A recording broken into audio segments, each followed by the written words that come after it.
bancos. E aí, quem falou para mim que queria estudar aí para entrar em banco, para trabalhar em banco? O professor, quando entrou em banco, sentiu, né, a minha hora aumentando muito mais, o meu custo hora, né, o meu salário por hora aumentou muito mais, porque obviamente o bancário recebe muita grana. Tem algum bancário aqui? Só que você trabalha igual coitado, você trabalha, cara. E aqui, né, é uma parada que é bem pesada. Se você tem aquele pensamento de menos é mais, você não tem perfil para trabalhar em banco, tá? Então você tem que ter aí uma força de vontade muito grande, porque a pressão é surreal e não é à toa que os bancos ganham muito dinheiro, tá? Não é qualquer profissional que fica dentro de uma área administrativa do banco. Eu vou dar alguns insights para vocês entrarem nisso aqui, tá? Como que você pode entrar? Quais são as áreas, basicamente, os segmentos que você pode fazer parte dentro de um banco, do mercado financeiro? Mercado monetário, né? Que vai cuidar aí, basicamente, de operações de curto prazo, negociadas, basicamente, com título público, CDI ou CDB, né? Aquele mercado que foca na parte monetária. É um segmento. Você tem outro também, mercado de crédito, né? Onde são oferecidos financiamentos, empréstimos, né? Uma estrutura específica dentro do banco que faz isso. Tem vários departamentos dentro do banco, não é a mesma pessoa que faz tudo, ou o mesmo departamento, entende? Mercado de capitais, confesso para vocês que é o que eu mais gosto. Não sei vocês, tá? Vocês podem até falar aí no chat, mas é o que eu mais gosto, eu fico encantado com isso. Né? Mercado de capitais é aquele que envolve bolsa de valores versus o banco. Por exemplo, o professor abre uma empresinha com vocês. Nós decidimos abrir capital na bolsa, precisamos de um banco de investimento que vai fazer todo o suporte e vai ser o administrador dessa oferta pública no mercado. Cara, vocês não têm noção como esse trabalho é muito top, velho. Vocês não têm noção. Eu fico até emocionado só de lembrar disso aqui. Infelizmente eu não consegui trabalhar nessa área. Eu trabalhei na tesouraria, fazendo um pouquinho de cada coisa, menos o mercado de capitais. E a galera que trabalha com o mercado de capitais ganha muito dinheiro. E quando eu falo muito dinheiro, eu tô precificando aqui acima de 10 mil reais por mês, tá? 12 mil reais por mês. Quem trabalha em banco de investimentos, por exemplo, Itaú BBA, a linha de investimentos do Santander, a linha de investimentos aí do Morgan Stanley, JP Morgan, esses bancos de fora, sabe? Banco Safra ganha muita grana, galera. Vocês não têm noção como os caras ganham grana. E a galera que entende muito de macroeconomia, microeconomia e finanças, né? Principalmente por envolver o processo aí de abertura de capital de empresa. É muito top. É muito top. Então, fiquem atentos aí a processos de trainee, para quem consegue ainda entrar em fases de trainee. Trainee normalmente leva em consideração até 2 anos de formação, né? Se você já se formou até 2 anos, você consegue disputar uma vaga de trainee. Professor, o processo é fácil? Nem um pouco. Já vai começar tendo um inglês ali lá em cima e um pacote Office lá em cima. Então já tô te dando algumas dicas do que você tem que estudar se você quiser fazer carreira aqui, tá? Mercado de câmbio, olha só, você cuida especificamente de conversões de moedas, né? Trava de moedas aí, trava de câmbio, isso aqui é bem interessante. Então você tem basicamente esse cenário, aí você escolhe em qual deles você quer trabalhar e cria sua trilha, tá bom? Vamos lá, olha só. Falando um pouco em relação a atividades para quem trabalha em banco, de forma geral, tá? Tesouraria, que é onde o professor estava, envolvia pagamentos e recebimentos, mais gestão de investimentos.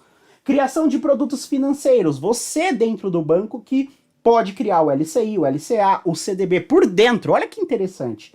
Eu sempre foquei nessa estrutura de como criava os produtos, né? No caso lá do banco que eu trabalhei, que era o Banco Rodobens, do grupo Rodobens, que é um grupo que investe na área imobiliária e na área de veículos, né? E tinha um banco da estrutura deles.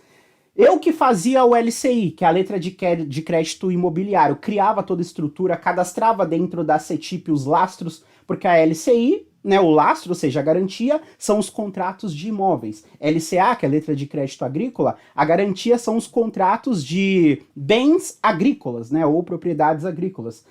E o CDB, né, que é o certificado de depósito bancário, é basicamente você comprando, né, uma dívida do banco, e o banco te devolve a grana depois com certos juros. É basicamente isso. Eu criava isso por dentro da operação na tesouraria. É muito top, galera. Registro de financiamentos, registros de investimentos recebidos, depósito à vista. Isso aqui é interessante porque aqui eu tô falando de quem trabalha dentro do banco. Normalmente você aprende a pensar com quem tá fora do banco, fazendo um investimento no banco. Aqui é quem tá dentro do processo. Isso que é interessante. Né? Depósito à vista. O que é o depósito à vista? Você abriu uma conta no banco, deixou seu dinheiro lá e você consegue sacar ele a qualquer momento, o banco chama de depósito à vista. Dentro da estrutura do banco se chama depósito à vista. Implementação de circulares do Bacen, né? Ou seja, toda hora você tem que estar em contato direto com algo que eles chamam de correio Bacen, correio Banco Central, onde tem as principais informações que o Banco Central, que regula, né, esse mercado, tá colocando ali como exigência. Nós chamamos de circulares, ou seja, são normas. Cara, isso aqui dá um trabalho, eu não gostava muito disso aqui não, para falar a verdade. Eu entrei no banco para cuidar de circular do Bacen, e eu dei um jeito de fugir disso aqui o mais rápido possível, e consegui, fui fazer outras atividades. Aí era o Gabriel, o outro rapaz que fazia, ele adorava pegar as circulares lá, os textos enormes e ficar adaptando, eu já não gostava muito não. Análise de crédito, isso aqui é interessante. É aquela galera que trabalha no banco, analista de crédito barra risco, que ele que vai decidir se o banco empresta dinheiro ou não, para uma pessoa física ou para uma empresa. Se for para uma pessoa física, vai levar em consideração várias coisas, né? Se a pessoa tem algum bem para dar como garantia, se a pessoa tem nome sujo, se a empresa vai analisar as demonstrações financeiras. Essa área é top também, hein? A área de análise de crédito é top demais, que é a área de gestão de risco. Análise de CDI, né, versus DI e gestão de conta reserva bancária. Se liga só, galera, que interessante. Se liga nisso aqui que interessante, ó.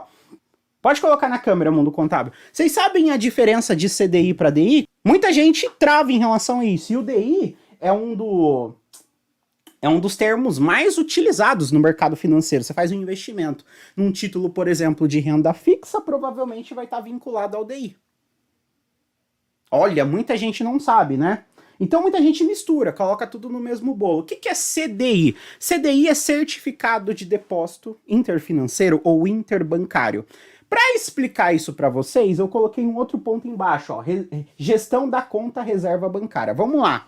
Só para vocês entenderem esse negócio, ó. Tem gente que falou depósito identificado? Não. Olha que interessante, se liga nisso aqui, tá? Nessa analogia. Não sei se alguém já explicou desse jeito para vocês, mas eu vou tentar fazer de uma forma que vocês entendam. Igual eu falo para os meus alunos do curso de formação de analista financeiro.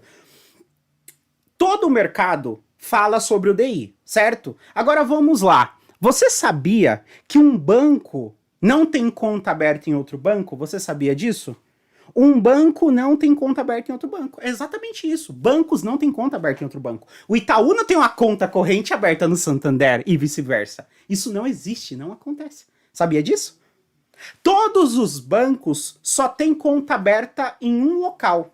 Que local, professor? No Banco Central. Os bancos, de novo, os bancos não têm conta aberta em outro banco, só tem conta aberta junto ao Banco Central, tá bom? Só que um banco, você já deve ter escutado isso, alguém falando isso ou leu em algum lugar, que um banco empresta dinheiro para o outro. Como que um banco empresta dinheiro para o outro se o banco não tem conta aberta em outro banco? Fala para mim, como que ele empresta? Ele faz um Pix? Segura aí o Pix! Não é assim que funciona, entendeu? Até porque se fosse fazer um Pix, deveria ter uma conta aberta. Bancos não têm conta aberta em outro banco, somente junto com o Banco Central. Então, quando um banco quer emprestar dinheiro para o outro, como que eles fazem isso? Eles fazem dentro do sistema do Banco Central. E quando eles fazem esse empréstimo de um banco para o outro, sai um documento dessa transação. Sai um documento. Sai um documento. Alguém sabe o nome desse documento?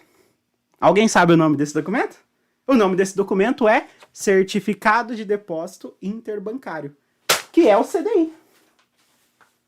Então agora você entendeu o que é CDI. O documento que formaliza o empréstimo de um banco para outro banco. Tá bom? Onde é feito isso, já que um banco não tem conta aberta em outro banco, igual a gente acaba tendo conta aberta em vários bancos por aí? É feito no sistema do Banco Central. Você vincula no Banco Central, / sistema da Bolsa de Valores, né, da B3, e a partir de então, quando a operação é fechada, sai um documento chamado CDI, Certificado de Depósito Interbancário. Isso é o CDI. para quem não fazia a menor ideia do que é o CDI. Aí você se pergunta, tem gente que já acertou, né? Aí você se pergunta, e o DI, o que tem a ver com uma coisa com a outra? O DI foi uma taxa que a B3 criou, né, junto com o governo, que faz a média dos certificados de depósito interfinanceiro, ou seja, dos CDIs. O DI nada mais é que uma taxa que o governo, junto com a Bolsa de Valores, criaram para saber a média de quantos os bancos estão emprestando um para o outro. Em cima do quê? Do volume de CDI que foi feito. Então, o DI é uma taxa média, que vai levar isso em consideração, e o CDI é o documento propriamente dito, que formaliza que um banco emprestou dinheiro para o outro.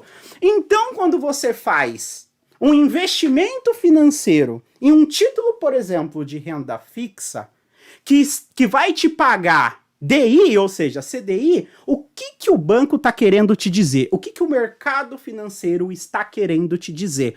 Que ele vai devolver o seu dinheiro mais 100%, normalmente assim, né? 100% do CDI. 100% e 10% do CDI. Ele está querendo dizer o seguinte, ele vai devolver o seu dinheiro mais 100% da taxa média que ele está pagando para os outros bancos por pegar dinheiro emprestado. Então ele tá querendo dizer o seguinte para você, ó, tô te devolvendo o seu dinheiro, meu camarada, e ainda tô te devolvendo mais do que a taxa média que eu tô pagando de empréstimo.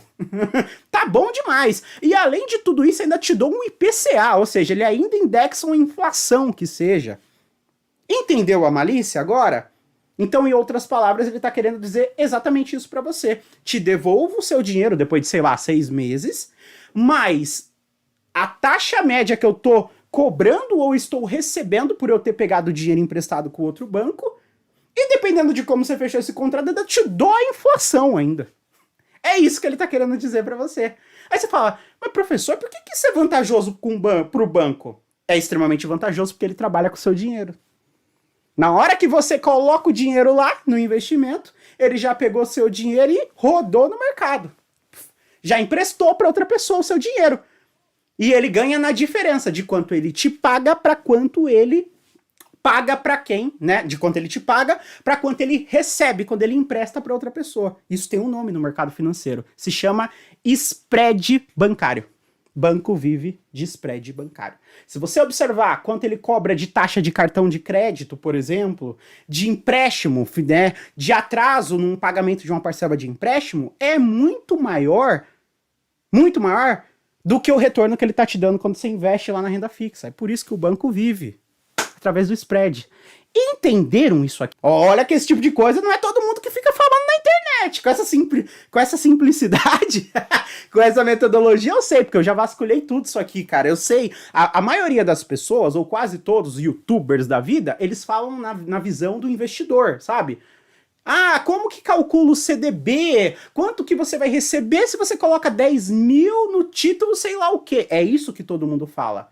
O que basicamente ninguém fala é como funciona na ponta do banco. E você que está estudando para entrar em banco, isso é extremamente necessário você saber, entende?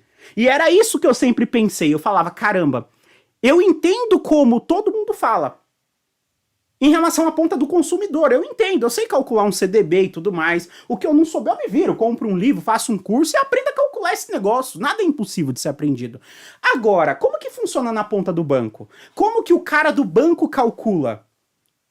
Como que o cara do banco tá precificando? Como que ele chegou nesse número? Eu sempre pensei assim, porque eu sabia que a partir do momento que eu entendesse o que o consumidor sabia e o que o cara do banco sabia fazer, tava muito mais fácil para eu ir para uma entrevista mesmo sem ter experiência. Porque na hora que o entrevistador me perguntasse, você tem experiência em banco? Eu falei, não tenho. Ah, e por que eu devo te contratar? Porque eu sei basicamente como vocês trabalham. Ah, você sabe mesmo? Sei.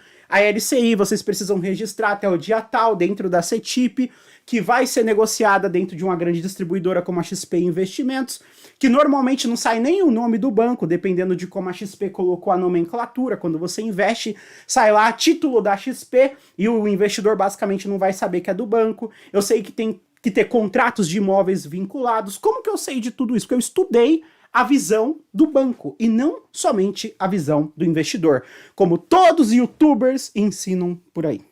E você que é meu aluno, tá tendo esse pensamento diferenciado. Você vai disputar uma vaga com quem só sabe, ó, eu sei calcular o CDB, você pega lá a inflação mais o CDI, vai lá no Banco Central, vê qual que é a projeção da inflação, pronto, tá bom. E como que calcula isso na ponta do banco? Em que momento que a conta fecha dentro do banco? E se você entrasse para trabalhar na mesa de tesouraria do banco? E aí? É assim que você tem que pensar. E aí, gostaram? Mas tem um outro ponto aqui, gestão da conta reserva bancária. Lembra que eu falei para vocês? Que banco não tem conta aberta em outro banco? Vou dar um outro papo que eu não vejo ninguém falando aqui, hein? Eu só falo pros meus alunos. E eu falo isso com gosto, porque eu sei que ninguém fala isso. Banco não tem conta aberta em outro banco, ele só tem conta aberta com o Banco Central. Sabe como se chama essa conta? Reserva bancária. É o nome da conta que os bancos têm com o Banco Central. Se chama reserva bancária. É através dessa conta que o Banco Central consegue intervir se ele vê que o banco vai quebrar. Um banco no nosso país, ou em qualquer lugar do mundo, só quebra se o governo quiser que ele quebre. Só pra você entender. Então você pega aquele banco centenário dos Estados Unidos lá, o Lehman Brothers, tem até filme no YouTube, se eu não me engano, que é grande demais pra quebrar, e quebrou porque o governo, o secretário de finanças, não quis salvar. No Brasil teve alguns bancos que também quebraram, porque o governo não quis salvar, porque o governo sabe a todo momento o que está acontecendo no banco. Porque a grana do banco tá nessa conta que é vinculada entre o banco e o Banco Central. Entende? Se chama conta reserva bancária. E olha o que é mais interessante você saber. Existe uma cúpula que ganha muito dinheiro, eu estou precificando aqui entre 13 a 18 mil reais, mais ou menos. Ganha muito dinheiro, que é o cara responsável por controlar essa conta aberta junto com o Bacen, dentro dos bancos comerciais. E o nome dele, vocês vão dar risada. Sabe como ele se chama no mercado? Piloto de reserva. Se chama piloto de reserva. Se vocês colocarem na internet vaga para piloto de reserva, vocês não vão achar uma quantidade muito grande, porque esses caras normalmente eles não saem da vaga. Em outras palavras, ele é o tesoureiro. Eu era, né, o tesoureiro que fazia suporte pro Pedrão, que era o piloto reserva. Eu era o suporte do piloto reserva dentro do banco. O Pedrão, cara, assim, o cara tem que ter um pensamento muito bom financeiro, porque ele é o responsável por pegar todo o dinheiro que sobrou no final do dia no banco e replicar ele em título do governo. Por que título do governo? Porque tem um risco menor. O banco não vai colocar dinheiro naquilo que tem alto risco. Quem faz isso é banco de investimento. Banco comercial não faz isso. E é papel do piloto de reserva, ou seja, o gestor de tesouraria. São poucos no Brasil. Eu lembro que quando eu trabalhava tinha menos de 50, se eu não me engano. Os caras se conheciam. Ele sai de um banco, vai para outro. Cara, é surreal. Então se você chega... Qual que é o topo da área financeira dentro de banco? É o superintendente, obviamente, de finanças. Abaixo do superintendente de finanças, dentro da área financeira, é o piloto de reserva, é o tesoureiro. É o cara que domina ali o dinheiro do banco. Aí você deve estar se perguntando, o que eu faço para trabalhar em banco? Me dá uma dica, professor. Tem algumas certificações do mercado financeiro. Tem várias, tá? Tem, assim, centenas de certificação. Mas essas daqui eu considero as principais para você entrar. São certificações comerciais. Mesmo que você queira entrar na área administrativa, obviamente, se você tiver uma dessas certificações, o seu currículo fica muito mais atrativo do que quem só tem um CRA ou um CRC. Entende? Se você tem um CRC mais uma certificação dessa, seu currículo fica mais atrativo quando você vai disputar com quem só tem o CRC. Se você nem tem o CRC ou CRA ou qualquer outra carteirinha da sua profissão, mas você tem uma dessas aqui, o seu currículo ainda assim se torna mais atrativo. O banco acaba sendo um dos únicos lugares que o seu CRC ou o seu CRA não vai ser mais importante do que as próprias certificações do próprio mercado financeiro, tá bom? Além dessas, tem as da Bolsa de Valores que se chama PQO, Programa de Qualificação Operacional, né? Mas eu sempre coloco essas porque não é tão complicado para você passar, tá bom? CPA 10, né? Então você é a certificação inicial que você tem no mercado financeiro. CPA 20 é para quem já quer virar gerente de agência. Isso aqui é obrigatório para quem trabalha em agência, mas é uma estratégia que eu deixo de dica para os meus alunos que querem entrar na área administrativa. Tira a certificação, explode currículo para a área administrativa. E o CEA é para quem quer controlar clientes que têm grandes fortunas. Você vira basicamente um especialista em investimentos.